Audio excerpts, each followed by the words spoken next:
इस्लामाबाद में अप्रैल का मौसम बेहतर था। ईशा की अजान हुए बहुत वक्त बीत चुका था। अब्बा मियाँ मस्जिद गए थे तो फातिमा टीवी लाउंज में बैठी रमजान का गेम शो देख रही थी।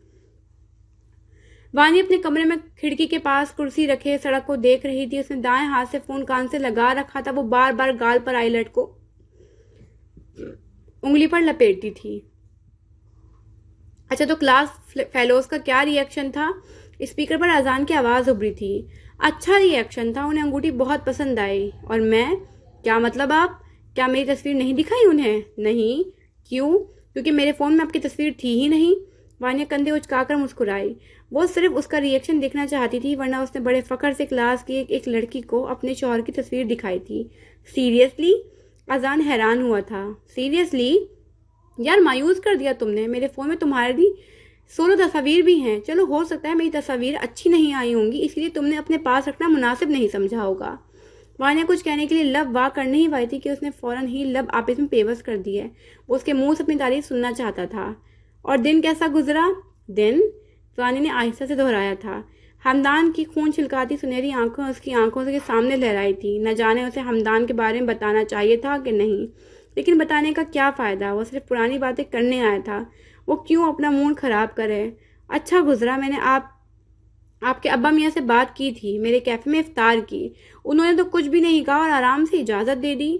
अच्छा, मुझे ऐसा कुछ नहीं बताया। माने को खुशगवार हैरत हुई। बता देंगे। कब करें साथ में इफ्तार? कल पिक कर लूं? कल?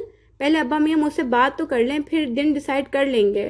दरवाजा खुलने की आवाज पर वानी ने गर्दन मोड़ी थी। दरवाजे के हैंडल पर मुकद्दस बाजी हाथ रखे खड़ी थी। मुझे अम्मी बुला रही हैं, अल्लाह हाफिज। वानी ने दूसरी तरफ से अल्लाह हाफिज सुने बगैर ही फोन काट दिया था और कुर्सी से खड़ी हो गई थी। अजान से बात कर रही थी। मुकद्दस बाजी दरवाजा बंद करके बेड की तरफ बढ़ी थी। वानी ने इस बात में सर हिलाया। बैठो, खड़ी क्यों हो? मुकद्दस बाजी बेड की शिकन दुरुस्त करते हुए बैठी थी। वानी वापस कुर्सी पर बैठी थी। अच्छी बात है, करो बात और उसे समझो, लेकिन शादी के बाद क्या करोगी? क्या मतलब? भाई, जब सब कुछ अभी से ही उसे बता दोगी कि मुझे ये पसंद है, मैं इस टाइम उठती हूँ या इस वक्त मैं ये कर रही होती हूँ, जब सारी बातें एक दूसरे से शादी से पहले ही डिस्कस हो जाएंगी, तो शादी के बाद मक्खियाँ मारोगे?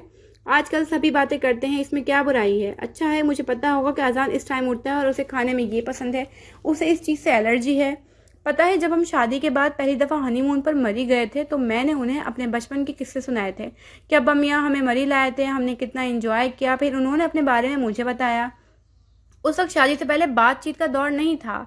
मुझे बस इसी बात का था कि लड़कियां जल्द मर्द पर भरोसा कर लेती हैं। पहले उसे जानो फिर उस पर भरोसा करो। पहले उसे जानो फिर उस पर भरोसा करो। उसकी मेंटालिटी को समझने की कोशिश करो कि वो औरत को किस मकाम पर रखता है। अजान अच्छे हैं, वानी ने गोद में रखे फोन की स्क्रीन पर उंगलियां फेरते हुए आहिस्ता आवाज में कहा था। अच्छी बात है, बस मैं ये कह रही थी कि उसके मिजाज को समझने की कोशिश करो। आजकल के ज़माने में बहुत से रिश्ते रुखसती से पहले ही ख़त्म हुए हैं। वजूहात बहुत सी हैं, मगर उनमें एक वजह शादी से पहले एक दूसरे से बातचीत और जल्द एतबार करके बहुत सी अहम बातें जो नहीं बतानी चाहिए बता देना है। खैर, अब्बा मियाँ कह रहे थे कि अजान ने उनसे बात की थी कि वो तुम्हें अपने कैफे बुलाना चाहता है। बताया होगा ना अजान ने? ये उनका आइडिया था। मैंने तो कहा था कि पहले अब्बा मियाँ से बात कर लें, वो हाँ करेंगे तो मैं जाऊंगी। वानी ने झुके सर के साथ कहा था। उसने अब्बा मियाँ से इजाज़त ले ली है। कब जाना है? अभी डिसाइड नहीं किया। वानिया मुस्कुराना चाहती थी, मगर वो बहन के सामने खुलकर मुस्कुरा भी नहीं पा रही थी। मुकद्दस बाजी आंखें छोटी की उसे गौर से देख रही थी, जो लबों को बार बार आपस में मिस करके मुस्कुराहट छुपाने की कोशिश कर रही थी। खुलकर मुस्कुरा लो, मैं जा रही हूँ। मुकद्दस बाजी ने खड़े होते हुए मुस्कुराकर वानिया को देखा था। वानिया झटके से सर उठाकर मुकद्दस बाजी को मुस्कुराता हुआ देखने लगी। इतवार के दिन सभी लेट उठा करते हैं। दोपहर की तेज धूप सफेद सुतूनों पर पड़ने लगी थी। माली सब्जे में बैठा घास काट रहा था।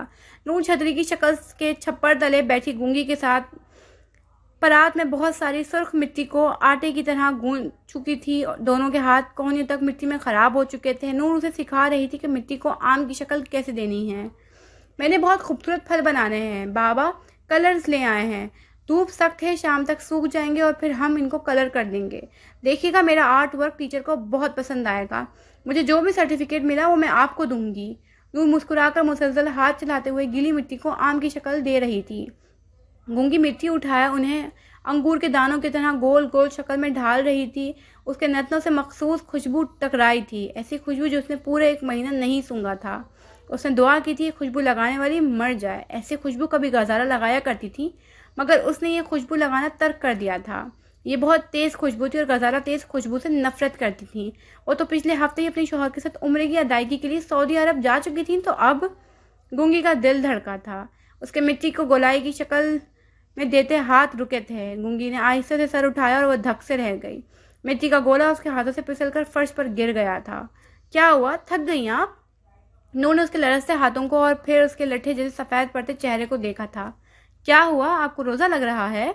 नूर ने तशवीश से उन्हें देखा था, जो सर उठाए मुसलसल ऊपर देखे जा रही थी। नूर ने गर्दन घुमाकर सर उठाया तो हैरान तो वो भी अपनी जगह रह गई थी। सुर्ख कंधों से तक कटो बालों में जवान जल्द सफ़ेद कफ्तान पहने, पहले से ज़्यादा दुबली शाहताज नूर को देखते ही मुस्कुरा उठी। Hello sweet pea. शाहताज ने सीधा हाथ नूर को देखकर हिलाया था। शाहू दादू। नूर उछल पड़ी थी। You look so different. Oh really? Shahtaj ने मुस्कुराकर आंखें हैरत से फैलाई थी। आप एलिस इन द वंडरलैंड की रेड क्वीन लग रही हैं। नूर मुंह से जरा फासले पर हाथ रखकर हंस दी थी। शाहताज के लबों से मुस्कुराहट गायब हुई। वो क्या कहना चाह रही थी कि वो बुरी लग रही है या क्वीन लग रही है?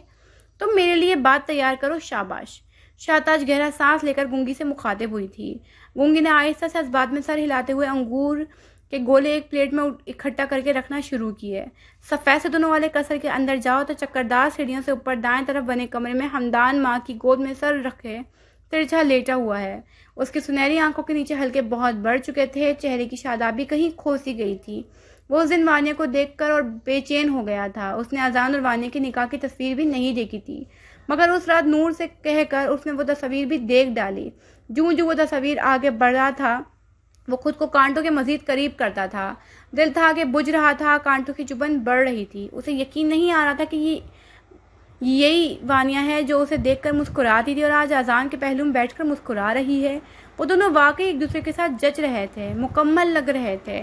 तो अजान वाकई आम मर्दों से मुख्तलिफ था। उसे तो सब पता था कि हमदान वानिया को पसंद करता था और वानिया की आंखों से भी वाज़ह था। फिर वो सब कैसे भुलाकर आगे बढ़ गया था? या मामा जो कहती थी वो सच था? वो उसे कभी पसंद ही नहीं करती थी, वो सिर्फ गलतफहमी का शिकार था। वो तो आज़ान को ही पसंद करती थी, या शायद वो बेक वक्त दोनों से दोस्ती रखना चाहती थी कि फ़ायदा तो दोनों से ही हासिल था। फिर बाद में वो जिसकी भी दुल्हन बनती, फ़ायदा तो उसका था। मैं वानिया के मुंह पर तेज़ाब फेंकवा दूंगी, जिसने मेरे बच्चे को इतनी तकलीफ दी है, बल्कि उसे स्मगल करवा दूंगी। जब उसे रोज़ाना वहाँ नोचा जाएगा तो उसे एहसास होगा कि उसने किसके साथ पंगा लिया था। शाहताज हमदान के बालों में उंगलियां फेरते हुए दांत पीसने लगी। नहीं मॉम, हमदान ने शाहताज का हाथ पकड़कर लबों से लगाया था। आप नहीं, मैं अपना बदला खुद लूँगा। अब मैं आ गई हूँ तमाम केसेस ख़त्म करके। एक दफ़ा जुनैद और गजाला को भी आ जाने दो तो उन्हें भी सीधा करके रख दूंगी। कैसे मेरे बेटे को हर चीज़ में से मक्खी की तरह निकाल कर खुद उम्रे के लिए चले गए। शाहताज ने नफरत से सर झटका था। हमदान फ़ोन हाथ में उठाए माँ को बड़बड़ाता छोड़कर फ़ोन पर मौसूल होने वाली नई अपडेट्स पढ़ने लगा था। इफ्तार में भी आधा घंटा बाकी था। कैफ़े मुकम्मल हो चुका था। नीचे के पोर्शन में रंग भी हो चुका था, अलबत्ता ऊपर के पोर्शन में कुछ काम बाकी था। कैफ़े को ईद तक जल्द अज जल्द तैयार करना था। आज़ान कैफ़े की एक एक चीज़ पर मेहनत कर रहा था। वो थक चुका था और इस थकान को वो वानिया के साथ ख़त्म करना चाहता था। वानिया घुटनों तक आता सुर्ख रंग का फ्रॉक जेब तन किए हुए थी, जिसके बाजू पफ की सूरत उठे हुए थे। सफ़ेद सिगरेट पेंट्स के साथ गले में शपून का दुपट्टा ओढ़े, घने लंबे बालों को चुटिया की सूरत बांधे वो अजान के पीछे किचन में दाखिल हो रही थी। अजान ब्लू रंग की जीन्स के साथ काले रंग की शर्ट पहने दीवार से टंगा एप्रन उठाकर पहनने लगा था। स्टेक पर सिरका और काली मिर्च छिड़क कर सुबह का मैरिनेट करके रखा हुआ था और एप्रन को पीछे से बांधने लगा। पकौड़ों का मसाला बनाना तो आता है ना, या बाहर से लाऊं? आता है मुझे। वानिया काउंटर से टेक लगाए अजीब से एहसास में घिरी हुई थी। उसे अजान से झिझक महसूस हो रही थी। गुड, मैं भी चखूं कि मेरी बेगम के हाथों में जायका है या शादी के बाद शेफ रखनी पड़ेगी। आज़ान मुस्कुराकर किचन के दूसरे दरवाजे की तरफ काउंटर पर रखे टोकरे की तरफ बढ़ा था और आलू उठाने लगा। चूंकि समोसे बनाने में वक्त लगता है, इसलिए समोसे फ्रीजर में पड़े हैं, बस उन्हें तलना है। आज़ान आलू सिंक में रखकर उन्हें छीनने लगा। अल्फ्रेडो पास्ता पसंद है? आज़ान ने गर्दन घुमाकर वानिया को देखा था। वानिया ने नफ़ी में सर हिलाया। सीरियसली? आज़ान आलू सिंक में रखकर बाकायदा उसकी तरफ घूमा था, जिसे वानिया ने नफ़ी में सर हिलाकर आज़ान का दिल तोड़ दिया था। मैं अल्फ्रेडो पास्ता लवर हूँ और मेरी बेगम को पसंद ही नहीं, ये तो मुश्किल हो जाएगा। खैर, अजान थोड़ी को शहादत की उंगली से खुजाने लगा। मुंतहा आप ही को बहुत पसंद है और उन्होंने बहुत दफ़ा घर में बनाने की कोशिश की है और हर बार ही उसका एक ही जायका होता है, बदमज़ा फीका सा। मुझे तो नफरत ही हो गई है तब से। अच्छा, अजान ने बेचारगी से वानिया को देखा था। तो फिर मैं रेड सॉस पास्ता बना लेता हूँ, ठीक है? वानिया ने ठीक है कहकर मुस्कुराकर इस्बात ने सर हिलाया था। अच्छा, अब आप भी आकर आलू छीलने में मदद करें। अजान ने मुड़ते हुए उसके लिए जगह खाली की थी। आहिस्ता आहिस्ता मगरिब का नील को अंधेरा छाने लगा। मगरिब की पहली अजान की सदा होते ही वानिया और अजान की दौड़ें लग चुकी थी। दोनों भाग भाग कर किचन से बाहर मेज पर अफ्तारी का सामान रख रहे थे। फूले हुए तनफ़ुस के साथ मुंह में खजूर रखते हुए वानिया ऊंचे से स्टूल को खींचते हुए उस पर बैठी थी। अजान ने फौरन से लीमू का जूस लबों से लगाया था और गटागट गले से उतारने लगा। अल्हम्दुलिल्लाह। ग्लास लबों से हटाकर अजान ने हाथ की पूंछ से होंठ साफ किए थे। पकौड़े अच्छे हैं, बस नमक ज़रा कम है। वानिया ने किसी माहिर शेफ की तरह आईब्रो आपस में मिलाते हुए तज्जिया पेश किया था। मैंने कहा था ना, चम्मच की जगह हाथ से नमक डाल लेते हैं। आप माने नहीं। 1 मिनट। अजान पकौड़ा मुंह से वापस खींचते उसे देखने लगा। तुमसे मिकदार पूछी थी, अब तुम्हें अंदाज़ा ही नहीं था तो नमक हाथ से डालते या चम्मच से? यही हाल होना था। अजान ने फौरन से पकौड़ा मुंह में रखा था और चबाने लगा। जायका अच्छा है। वाह, अजान दिल करता है अपना हाथ चूम लूं। अजान ने आंखें बंद करके जैसे पकौड़ों का लुत्फ लिया था। मैंने बनाए हैं ये पकौड़े। तो दीजिए, आपका हाथ चूम लेता हूँ। अजान ने शरारतन मुस्कुराकर वानिया को देखा था जो अपनी जगह झेप गई थी। मैं स्टेक चख लेती हूँ। वानिया ने फौरन से मौजू बदलना चाहा था और कांटे से स्टेक उठाकर अपनी प्लेट में रखा था। अजान पकौड़ा मुंह में रखते हुए उसके सुर्ख होते गाल देखने लगा। वानी ने स्टेक कांटे में फंसाकर मुंह में रखा था। स्टेक इस कदर नरम और लजीज था कि उसने हैरत से अजान को देखा था। अजान आईब्रो उचकाकर उसके मुंह से तारीफ सुनने के लिए हमतन गोश्त लग रहा था। अच्छा है, जैसे रेस्टोरेंट में होता है। हाँ, ऐसा जायका मैं पहले भी चख चुकी हूँ। वानी ने फौरन लहजे को सिरसिरी बनाया था। कंजूस। अजान ने बदमज़ा होते हुए जग उठाकर अपना ग्लास लीमू के रस से भरने लगा और साथ ही एक मसनूई नाराज निगाह भी वानिया पर डाल लेता था। वानिया स्टेक चबाते हुए मुस्कुराहट छुपाने की नाकाम कोशिश करने लगी कि उसके बाएं कान की लौ में जलन का एहसास हुआ था। बहुत वक्त बाद उसे जलन की शिकायत हुई थी। क्या कोई तकलीफ में है? वानिया आहिस्ता आहिस्ता स्टेक चबाने लगी। वो एकदम ही संजीदा हो गई थी। क्या हुआ? सीरियस क्यों लग रही हो? क्या स्टेक वाकई मज़े का नहीं है? ऐसा कब कहा मैंने? वानिया अजान को देखते हुए ज़बरदस्ती मुस्कुरा दी थी। चलो, तुम कहती हो तो ऐसा ही होगा। वैसे स्टेक लजीज है, बस तुम तारीफ में कंजूसी कर रही हो। अजान ने कांटा मुंह में रखा था। वानिया ने सर झटकते हुए स्टेक को कांटे में फंसाना चाहा था कि उसके बैग में पड़ा फ़ोन बजकर बंद हो गया। वानिया एक्सक्यूज़ कहती दाएं तरफ रखे स्टूल पर बैग से अपना फ़ोन निकालकर देखने लगी। हमदान की मिस कॉल देखकर वानिया के चेहरे का रंग उड़ गया था। कान किलों में जलन कुछ ज़्यादा ही बढ़ गई थी। उसे बुत बना देखकर अजान ने गला खंकारा था। क्या हुआ? वो अब तशवीश में मुब्तला हो रहा था। वानिया जैसे होश में आई थी। फ़ोन मेज़ पर रखकर उसने गहरा सांस भरा था। उस दिन वानिया ने नज़र उठाकर अजान को देखा। हमदान आया था मेरी यूनिवर्सिटी। अजान के हिलते लब रुके थे। उसे महसूस हुआ जैसे मुंह में रखा स्टेक कड़वा हो गया हो। क्यों? अपने तासुरात बमुश्किल नॉर्मल रखते हुए अजान ने जूस का गिलास लबों से लगाया था। उसे किसी तीसरे इंसान की बात करना जहर लग रहा था, मगर वो तीसरा इंसान भी इस तिकोन का अहम सिरा था और वो दोनों ही उसे कभी इस तिकोन से नहीं निकाल सकते थे। फजूल बातें करने। उसे लगा मैं आपको नहीं बताऊंगी। मैंने सोचा था कि नहीं बताऊंगी, लेकिन मैं छुपाना भी नहीं चाहती। जब मेरे दिल में कोई चोर नहीं है तो मैं क्यों छुपाऊं? अजान ने समझते हुए सर हिलाकर कांटे में पास्ता फंसाकर वानिया के मुंह के करीब किया था। वानिया ने हैरानी से अजान को देखा था, जिसके चेहरे पर नरम तासुरात थे। वानिया ने आहिस्ता से मुंह खोलकर पास्ता खाया था। वो तुम्हारा माजी था, मैं हाल हूँ और मैं ही तुम्हारा मुस्तकबिल रहना चाहता हूँ। तुम मेरी ज़िंदगी में दाखिल होने वाली पहली लड़की हो। मैं तुमसे लॉयल हूँ और मुझे यकीन है तुम भी मेरी वफादार हो। मैं चाहे तुम्हारी ज़िंदगी में आने वाला पहला मर्द ना हूँ, मगर मैं आखिरी मर्द ज़रूर बनना चाहूँगा। अजान धीमी आवाज़ में कहते हुए वानिया के बाएं हाथ पर अपना हाथ रख चुका था। हीरे की अंगूठी अजान के हाथ तले दब गई थी। उसके हाथ के लम्स ने वानिया को पुरसुकून कर दिया था। उसे अजान का नरम मिजाज होना अच्छा लग रहा था। वो उसे समझने की कोशिश कर रहा था और उसे वक्त दे रहा था, उसे जज नहीं कर रहा था।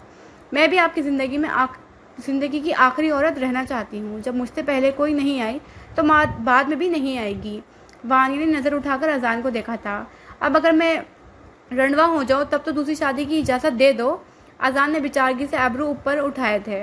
वानी ने झटके से हाथ पीछे हटाया था और आईब्रो आपस में मिलाए पास्ते में कांटा चलाने लगी। ओहो, इतना गुस्सा! अजान मुस्कुराते हुए उसे पास्ते में तेज तेज कांटा चलाते हुए देखने लगा। वानी जैसे पास्ते से जंग लड़ रही थी। अजान कुछ कहना चाहता था कि उसका मेज़ पर पड़ा फ़ोन थरथराया था। मीठा ऑर्डर किया था, मैं लेकर आता हूँ। वो फ़ोन जीन्स की जेब में डालते हुए उठा था। वानिया बदस्तूर अपने प्लेट पर नज़रें झुकाए हुई थी। उसकी कान की लो की जलन बढ़ती जा रही थी, मगर वो अजान को बताकर उसे परेशान नहीं करना चाहती थी। ऐसी जलन बहुत वक्त बाद उसने महसूस की थी। अजान कैफे से बाहर फुटपाथ पर इधर उधर सर घुमाकर राइडर को देख रहा था, जो थोड़ी देर में ही आता दिखाई दिया था। राइडर बाइक फुटपाथ के करीब ही रोक चुका था और अब आजान को शॉपर समाकर बाइक वापस घुमा चुका था। आजान शॉपर्स लिए वापस कैफे की तरफ घुमा था कि पास ही एक झाड़ी में जंबिश हुई थी। कौन है? आजान आईब्रो आपस में मिलाए ऊंची आवाज़ में पुकार उठा। कौन है वहाँ? आजान मोबाइल फ़ोन की टॉर्च रोशन करके झाड़ी के पास फेंकने लगा। वो आहिस्ता आहिस्ता कदम आगे बढ़ाते हुए झाड़ी के करीब पहुंच चुका था। स्ट्रीट पूल यहाँ से दूर थी, मगर उसकी मध्यम रोशनी यहाँ तक पहुंच रही थी। कौन? मास्क और सर पर टोपी पहने लड़के को दरख्त की ओर से निकलते देखकर अजान हैरत ज़दा रह गया था। वो झाड़ी की तरफ फांसे पर खड़ा हो गया था। अजान की नज़रें तेज धारी छुरी पर पड़ी थी, जो टॉर्च की रोशनी में चमका था। अजान ने थूक निकलकर कैफे की शीशों से नजर आती वानिया की पूंछ देखी थी। वो बस अंदर ना जाए, उसकी नज़र बस वानिया पर ना पड़े। क्या चाहिए? पैसे? मोबाइल? खाना? अजान ने उसे एक बार फिर देखा था और शॉपर्स उसकी तरफ बढ़ाए थे। उस लड़के ने आहिस्ते से मास्क उतारकर सर ऊपर उठाया था। अजान उसकी सुनहरी आंखें देखकर अपनी जगह शिद्दर रह गया था। जामिद, नमक का मुजस्समा। पसीने का कतरा उसकी कनपटी से गाल पर टपका था। उसे उम्मीद नहीं थी कि कोई नफरत में इस कदर आगे बढ़ सकता है। कोई सच को तस्लीम ना करने की वजह से जहर में बुझ बुझ कर जहरीला हो सकता है। हम बात करते हैं हमदान। अजान के माथे पर पसीने के कतरे नमूदार थे। अब वक्त नहीं रहा। हमदान 2 कदम आगे बढ़ा था। हमदान, हम अच्छे दोस्त रह चुके हैं, तुम्हें ये सब करने की ज़रूरत नहीं है। ये जुर्म है और अभी तुम जवान हो। इस जुर्म में खुद को मुलव्विस ना करो। अजान दोनों हाथ उठाए जैसे उसे रोकना चाहता हो। उसे यकीन नहीं आ रहा था कि हमदान उसे नुकसान पहुंचाने के इरादे से आया है। तुम्हें लगता है मुझे नुकसान पहुंचाकर तुम सज़ा से बच जाओगे? मैं नहीं चाहता कि तुम अपनी जवानी सज़ा काटने में गुजार दो। हमदान, होश में आओ, पानी पियो और शैतान को सर से झटको। हमदान उसके बिल्कुल करीब आ चुका था, इस कदर करीब कि वो हमदान के तेज होते तनफ़ुस को सुन पा रहा था। आज़ान ने नज़रें झुकाकर उसके हाथ देखे थे कि उसके हाथों में लर्जिश है कि नहीं। किसी को कत्ल करना या जानी नुकसान पहुंचाना आसान नहीं होता, और पहली दफ़ा तो बिल्कुल नहीं होता, मगर उसके हाथों में कोई कपकपाहट नहीं थी। तो क्या ये उसका पहला कत्ल नहीं है? ताऊज़ पढ़ो और कहो, अल्लाह शैतान से बड़ा है, इस गुनाह से बचो। उसके बाकी के अल्फाज ज़बान पर ही दम तोड़ गए थे। वो बेयकीनी से हमदान की आंखों में उभरते सुर्ख डोरों को देखने लगा। अजान के हाथ से शॉपर्स घास पर गिर गए थे। हमदान उसके पेट में छुरा घोंप चुका था। वो छुरी को पेट के अंदर ही घुमाकर, अब हाथ खींचकर छुरा आधा निकालकर भी घोंप रहा था। अजान को लगा जैसे किसी नट को घुमाया जाता है, ऐसे ही छुरी उसके पेट में घुमाई गई थी। उसकी आंखें तकलीफ से बाहर उबलने को थी। चीख कहीं अंदर ही घुट गई थी। खून किसी आबशार की तरह जमीन पर गिरने लगा। हमदान के ग्लव्स खून से भर चुके थे। उसकी टी पिंक कलर की शर्ट भी खून के छींटे पड़े थे। आई मेड श्योर कि छुरा तेज होता कि तुम जल्द मर सको। गन इसलिए इस्तेमाल नहीं की कि बुलेट से कहीं पुलिस मुझ तक पहुंच न जाती। वैसे मैं घबराता नहीं हूँ, मगर क्यों अपने खानदान का नाम मीडिया पर उछालूं? खैर, चलता हूँ, हमेशा के लिए, अल्लाह हाफिज। हमदान शैतानी मुस्कुराहट चेहरे पर सजाया उसके कंधों को थपकते हुए उल्टे कदमों पलटने लगा। उसके चेहरे पर तमानियत थी। अजान घुटनों के बल जमीन पर गिरा था। उसका पेट चीरा गया था। उसके पेट में जैसे आग लग चुकी थी। अंतड़ियां कट कट रही थी। खून उसके लबों से भी फुआरे की सूरत निकलकर गदन में फैल चुका था। वो कमर के बल जमीन पर गिरा था और एड़ियां रगड़ते हुए आसमान को देखने लगा। आंसू उसकी आंख से बहा था और दिल अलग भर रहा था। काश वो हमदान पर भरोसा ना करता। अस्पताल की सफ़ेद दीवार काफूर के रंग के मुशाबा लग रही थी। अगरबत्ती की बू एक बार फिर अस्पताल के राहदारियों में हवा के दोष पर फैल रही थी। ताज़ा गुलाब की पत्तियों से अर्क की खुशबू सभी महसूस कर रहे थे। अफान सीने पर हाथ बांधे दीवार की पुष्ट से सर टिकाए आंखें मूंदे खड़ा था। अब्बा मियाँ टांग पर टांग रखे बेंच पर खामोश बैठे थे। उनके सामने वाले बेंच पर वानिया और खंसा साथ साथ बैठी हुई थी। वानिया के चेहरे का रंग निचड़ा हुआ था। वो दायां टांग मुसलसल हिलाए जा रही थी। हाथों की उंगलियां बाहर मिलाए वो उन्हें आपस में मसल रही थी। तुम कहाँ थी जब अजान को मारा गया? कुछ पता है किसने किया है? खंसा ने वानिया के दाएं टांग पर दबाव डालते हुए आहिस्ता आवाज में पूछा। वानिया टांग हिलाना रोक चुकी थी और आहिस्ता सर उठाकर खंसा को देखने लगी। उसकी आंखों में ऐसी खुश्की थी जैसे तालाब का पानी सूख चुका हो। मैं अंदर थी, कैफे में। उसने अगले अल्फाज अदा करने जरा वक्फा लिया। हमदान ने किया है। वॉट? खंसा की आवाज़ हैरत से कदरे ऊंचे निकली थी। अफान ने आंखें खोलकर घूर कर खंसा को देखा था। खंसा सर को खम देकर सॉरी कहते हुए वानिया की तरफ पलटी थी। तुमने उसे अपनी आंखों से देखा था? वानिया नजर झुकाकर अपने हाथों को देखने लगी। देखते ही देखते वो इस तकलीफ दे लम्हे में वापस जा चुकी थी जब अजान को गए बहुत वक्त गुजर चुका था। वानिया फोन कान से लगाए दूसरी बार अजान को फोन मिलाने लगी, मगर फोन बजकर बंद हो जाता।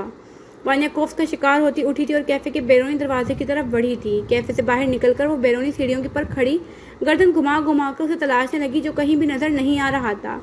कहीं खुद तो आइसक्रीम लेने नहीं चला गया? वानिया गहरा सांस भरती नीचे उतर चुकी थी और फुटपाथ की तरफ बढ़ते हुए उसकी नज़र दाएं जानिब से आती हल्की सी रोशनी पर पड़ी थी। वो मोहतात कदम उठाते आगे बढ़ी थी जब झाड़ी के पत्ते ताज़ा खून से रंग हुए नजर आ रहे थे। वानिया धड़कते दिल के साथ मजीद 2 कदम आगे बढ़ी थी कि झाड़ियों के करीबी अजान खून में लथपथ पड़ा मिला। उससे चंद कदम दूर ही शॉपर्स भी गिरे हुए थे, जिसके अंदर पिघलती आइसक्रीम की तह साफ नजर आ रही थी। आजान! वानिया चीखते हुए उसके करीब ही घुटनों के बल बैठी थी। वो उस रात में वापस जाने लगी जब उसे वजीहा की लाश मिली थी। काश इस दफ़ा देर ना हुई हो। कपकपाती 2 उंगलियां आजान की गर्दन पर रखे उसकी नब्ज देखने लगी, जो आहिस्ता आहिस्ता चल रही थी। वो आंखें बंद किए बेहोश था। घास उसके खून से गीली हो चुकी थी। करीब ही उसका फ़ोन गिरा हुआ था। उसका पूरा जिस्म पसीने में नहाने लगा। दिल था कि भारी होकर गिर रहा था। सीने का बोझ बढ़ गया था। लरसते हाथों के साथ वो फ़ोन पर अब्बा मियाँ का नंबर मिलाकर कान से लगा चुकी थी। हर जाती घंटी उसे मजीद खौफ में मुब्तला कर रही थी कि दूसरी तरफ से फ़ोन उठा लिया गया। अब्बा मियाँ की आवाज़ सुनते ही वो रो पड़ी थी। मरते इंसान के करीब बेबस बैठे रहना उसे मजीद रुला रहा था। अब्बा, अजान के कैफे आ जाएं? उसने हिचकी ली थी। मेरा दिमाग माउफ हो रहा है। मुझसे एम्बुलेंस का नंबर भी भूल गया है। क्या हुआ है बेटे? अब्बा मियाँ की घबराई हुई आवाज़ स्पीकर से उभरी थी। किसी ने अजान को मारने की कोशिश की है। वानी ने अजान के पेट को देखा, जहाँ से शर्ट खून का तालाब लग रही थी। इन्हें किसी ने कत्ल करने की कोशिश की है। बहुत खून बह चुका है। अब्बा मियाँ, जल्दी करें। तुम वहाँ से मत हिलना, मैं एम्बुलेंस के साथ आता हूँ। वानिया गाल को दाएं हाथ से रगड़ते हुए फ़ोन कान से हटा चुकी थी। अजान, अब्बा मियाँ आ रहे हैं, हेल्प आ रही है, हिम्मत रखिएगा। वानी ने अजान का दायां हाथ अपने हाथ में थामा था। उसका हाथ ठंडा हो रहा था। हाथ पर लगा खून वानी के हाथों को भी रंग चुका था। चंद आंसू वानी की गाल से अजान के हाथ पर गिरे थे। वो आंखें बंद किए बेसुध पड़ा हुआ था। वो नाक से गीली सांस खींचते हुए उसका हाथ मजबूती से थाम चुकी थी। उसकी सब्ज आंखें दमकने लगी थी। धुंध सी उसकी आंखों के सामने छाई थी। वो और अजान और हमदान को एक दूसरे के आमने सामने देख रही थी। वो हमदान को अजान के पेट में छुरा घोंपते हुए देख रही थी। वो अजान को जमीन पर एड़ियां रगड़ते देखने लगी। वो गहरा सांस खींचकर हाल में वापस आ चुकी थी, जहाँ वक्त बहुत अहम हो चुका था। वक्त का नैनो सेकेंड्स भी अजान की ज़िंदगी का फैसला कर रहा था। जब कुछ देर बाद एम्बुलेंस का सायरन की आवाज़ नज़दीक से नज़दीक होने लगी। बताओ ना, खंसा ने वानिया का कंधा झंझोड़ा। वानिया सर झटककर खंसा की तरफ गर्दन मोड़ चुकी थी। जब अजान को होश आएगा तब आप पूछ लीजिएगा।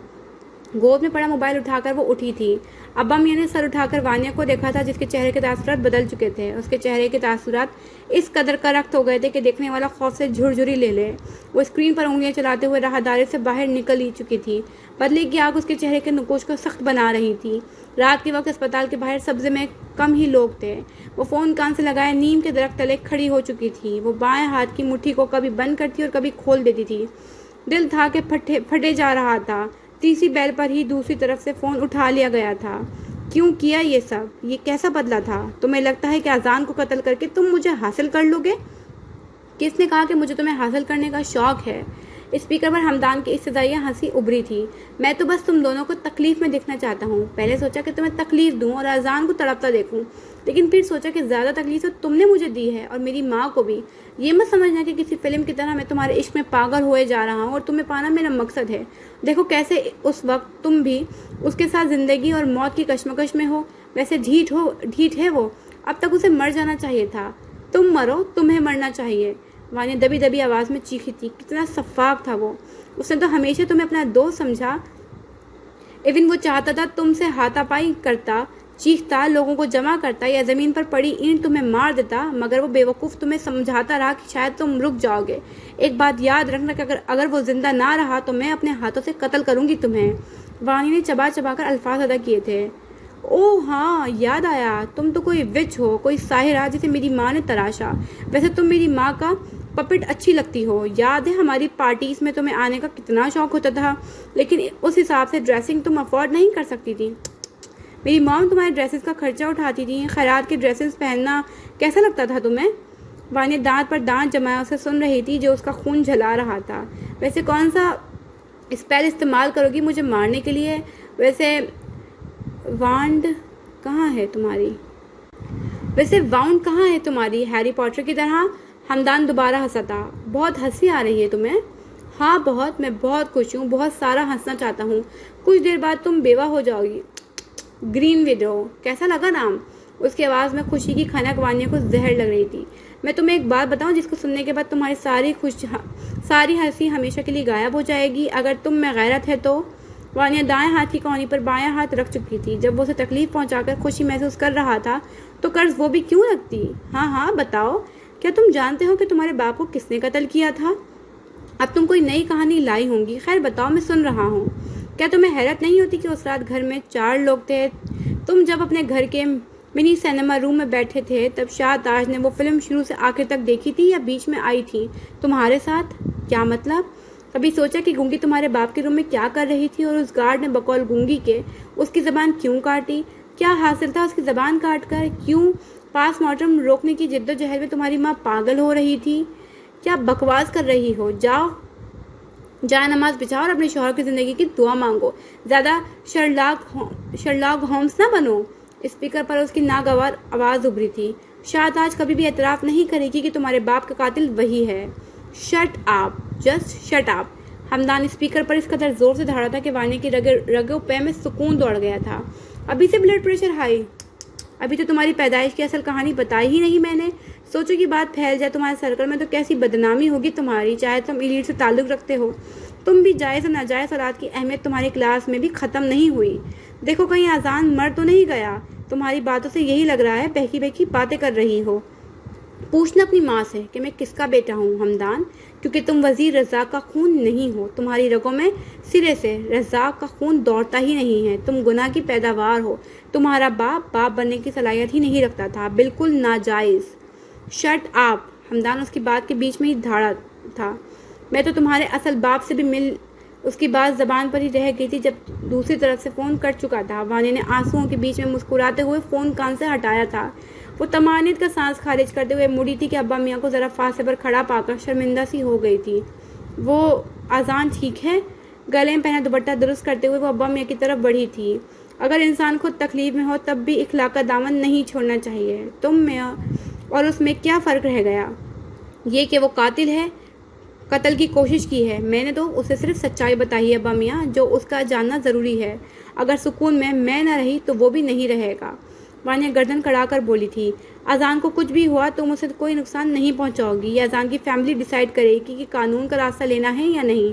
तुम अपनी ताकतों के बल बूते पर उसे नुकसान नहीं पहुंचाओगी। अब्बा मियाँ उसका बायां हाथ अपने हाथ में थाम कर बोले थे। उसे ऐसा लगा था जैसे अब्बा मियाँ उसके हाथ में हथकड़ी पहना रहे हैं और वो गीली होती आंखों के साथ हथकड़ी पहन चुकी थी। कराची पर पड़ने वाली सुबह में ताज़ा हवा चल रही थी। धूप कहीं गायब थी। लग तो ऐसे रहा था जैसे बारिश हो जाएगी। रोज़ेदार खुश थे कि आज का रोज़ा बाकी दिनों की निस्बत सख्त नहीं होगा। यशवीन प्रिंटेड कागजात हाथ में उठाए लिफ्ट की तरफ बढ़ रही थी कि लिफ्ट का दरवाज़ा खुला था और सामने से ही मुंतहा निकली थी। सुनो सुनो। यशवीन तेज़ी से उसकी तरफ दौड़ी थी और उसे कोने से थामे एक कोने में ले आई थी। न्यूज़ सुनी? कौन सी न्यूज़? मुंतहा ने बेजार लहजे में पूछा था। मलेशिया जाने वाला तैयारा तबाह हो गया है। उसमें मुगीस बलोच की बीवी और इकलौता बेटा भी सवार था। दूसरों की औलाद को नुकसान पहुंचाते हो तो ऐसा होता है। केस जीत कर उसे लगा था वो बरी हो गया है। बहरहाल उसकी बीवी और बेटे के लिए अफसोस है मुझे, मगर मकाफात अमल भी इसी दुनिया में होता है। यशवीन ने तासुफ से सर हिलाया था। मुंतहा अनकारा भरते हुए आगे बढ़ना चाहती थी कि यशवीन ने एक बार फिर मुंतहा की कोहनी थाम ली थी। क्या मसला है यार? मुंतहा ने आहिस्ता से अपनी कोहनी छुड़ाई थी। ये तो तुम बताओ, क्यों मुंह लटकाया हुआ है? सुबह भी ऐसे मगरमच्छ जैसा मुंह बनाया हुआ था और अब तो कुछ ज़्यादा ही लटका लिया है मुंह। चेहरा लटक जाएगा यूँ शादी तक। कौन सी शादी? मुंतहा ने सवालिया एब्रो उठाया था। कोई शादी नहीं हो रही। क्या मतलब? यशवीन के आसपास खतरे की घंटियां बजने लगी। सुबह जब मैं ऑफिस आई तो HR की डेस्क पर डब्बा पड़ा हुआ मिला। वो मेरे लिए था। वो डरपोक मुझे फेस नहीं कर सकता था, इसीलिए डब्बे में हमारी तरफ से दिया गया सामान और अंगूठी वापस की है। किसकी बात कर रही हो? फारिस की। उसने एक नोट लिखा था कि वो मंगनी तोड़ चुका है, वो किसी और को पसंद करता है और क्या? यशवीन का हलक खुश्क हो रहा था। और उसने छुपकर निकाह भी कर लिया है पर बता नहीं सका। वो शर्मिंदा है और मुझे फेस नहीं कर सकता, इसलिए पर्ची पर लिख दिया कि वो मुझसे मंगनी तोड़ रहा है। उसे मुझ में दिलचस्पी नहीं है, इसीलिए इस रिश्ते को लटकाना नहीं चाहता। वॉट? यशवेंद्र इस कदर जोर से चीखी थी कि दर दीवार तक हिल गए थे जैसे। वो असलूट डरपोक मंगनी तोड़ चुका है, निकाह कर चुका है। यशवेंद्र अब तक बेयकीनी से मुंतहा को देख रही थी, जज्बात में सर हिलाने लगी। जारी है।